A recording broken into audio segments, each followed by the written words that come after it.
Okay, so I'm taking my AI assistant for a test drive. What I'm doing is I'm getting it to prepare a listing that I don't actually have right now. But hey, wishful thinking, right? I'm having it run a comparative market analysis and collect documents on a property. Now, this can be the most time-consuming part of my job. And some people may say, "Oh, Scott, you have to do the CMA yourself, and you have to." The basically rules as written, right? Yeah, we do the CMA or we have it done and we have to review it to make sure everything is correct. Now, I gave this AI, ding, CMA is done, all of the data, MLS data, public data, everything that it can use to do the job that I needed to do.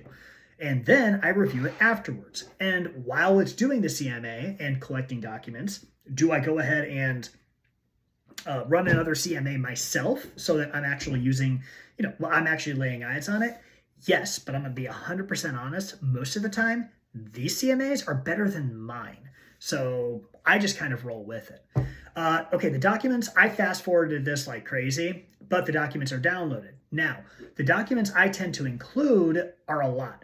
I mean, you'll see a couple of them here. So I get the deed of trust. Now, I don't put that on the MLS usually, but it allows me to figure out how much they may owe on their loan.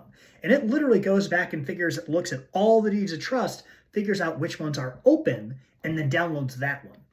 Now, the other thing is a comparative market analysis. You guys can, brokers out there, fact check me, but 265, I think that if it's all updated and everything, I think that's reasonable. It also does different maps like flood map, wetlands map, and I go above and beyond on my listings because I'm sorry, if I put everything on the MLS, no one's going to have any questions for me. So I put everything I can. And even if my client I always recommend that they do an inspection and then put it on the MLS because then there's even fewer questions they can ask. But I do USDA eligibility map too, because some people are USDA loans and they want to buy the property, but they may not be able to. They may not qualify. On top of that, we as brokers should be putting up there whether or not it qualifies for USDA financing, which most people do. But when I was starting out, I was guessing as to whether or not it could actually be purchased with the USDA loan. So anyway, that pretty much did everything that it would take me about, I'd say, 30 minutes to 2 hours to do in less than 10 minutes. I think it's going pretty well.